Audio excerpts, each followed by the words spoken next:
মৃগ নাভি বা কস্তুরীর নাম শুনলেই মনে ভেসে ওঠে এর সুগন্ধি নিয়ে নানা আলোচনা। এর এক তিল পরিমাণ পদার্থ কোনো বাড়িতে নিক্ষেপ করলে বহু বছর সেখানে তার গন্ধ থাকে। এমনকি কোনো গন্ধহীন পদার্থের 3000 ভাগের সাথে এর 1 ভাগ মেশালে ওই 3000 ভাগই কস্তুরীর মোহনীয় সুবাসে মো মো করে। ইতিহাস বলে হরিণের নাভি থেকে তৈরি কস্তুরী ব্যবহার করলে তার গন্ধে রাজারা অন্দরমহলে রানীর কাছে বারবার ছুটে আসতেন। আপনি জানেন কি কিভাবে তৈরি হয় কস্তুরী? ঝাঝালো, উষ্ণ এবং তীব্র সুগন্ধিযুক্ত এক বিশেষ ধরনের জৈব পদার্থ। এই প্রাণীজ সুগন্ধি কস্তুরী সংগ্রহ করা হয় হরিণের নাভি থেকে। নিরিবিলি বাস করা এই মৃগ বা বিশেষ প্রজাতির লাজুক স্বভাবের পুরুষ হরিণের নাভিতে এক ধরনের কোষ জন্মায়। কস্তুরী মৃগের উপরের মাড়ি থেকে হাতির দাঁতের মতো দুটি ছোট আকারের দাঁত বের হয়। এটি দেখেই কস্তুরী মৃগ শনাক্ত করা যায়। হরিণের 10 বছর বয়সে এই সুগন্ধি কোষ পরিপক্ক হলে কোষ বা গ্রন্থি থেকে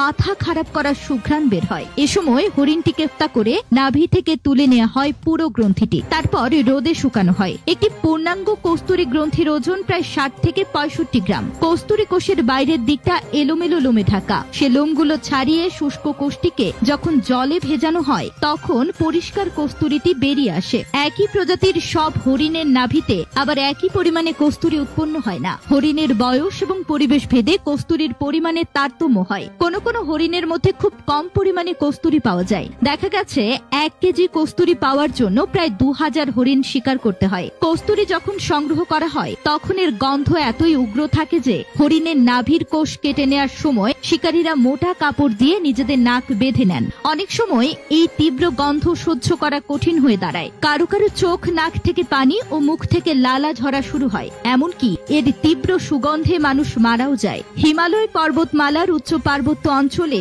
উৎকৃষ্ট কস্তুরী মৃগ পাওয়া যায়। ওই অঞ্চলে ছাগলের চেয়ে বড় নয়, কিন্তু দেখতে অত্যন্ত সুন্দর এক প্রকার ছোট আকারের হরিণ আছে। এদের পা খুব সরু, মাথা সুন্দর এবং চোখ চমৎকার উজ্জ্বল। এই হরিণ অন্য হরিণ থেকে আলাদা নয়, তবে অত্যন্ত শীতল পার্বত্য পরিবেশে বাস করায় এদের লোম সরু না হয়ে অত্যন্ত মোটা ও পালকের মতো হয়। পৃথিবীর সবথেকে উঁচু সেই পামির মালভূমির সর্বোচ্চ উপত্যকায় এই হরিণ পাওয়া যায়। মজার ব্যাপার হলো যে হরিণের নাভিতে এটি জন্মায় সে নিজেই বুঝতে পারে না। তার নাকে যখন এই সুগন্ধ এসে লাগে তখন সে পাগলের মতো ছুটতে থাকে সেই সুঘ্রাণের উৎসের সন্ধানে।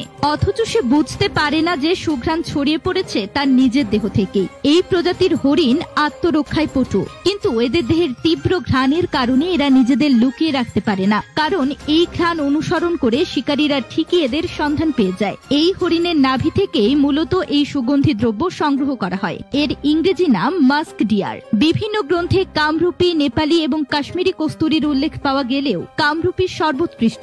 পরিসংখ্যান ও বিভিন্ন স্বাস্থ্য বাতায়ন অনুযায়ী মহামূল্যবান এই কস্তুরী স্বাস্থ্য, শক্তি, উদ্যম ও যৌন উদ্দীপনায় দারুণ ভূমিকা রাখে। জ্বরজনিত খিঁচুনি, পেটে তীব্র ব্যথা, আঘাতজনিত ক্ষতের তীব্র ব্যথা এবং শারীরিক অঙ্গ প্রত্যঙ্গের তীব্র ব্যথা সারাতে অসাধারণ ভূমিকা পালন করে কস্তুরী।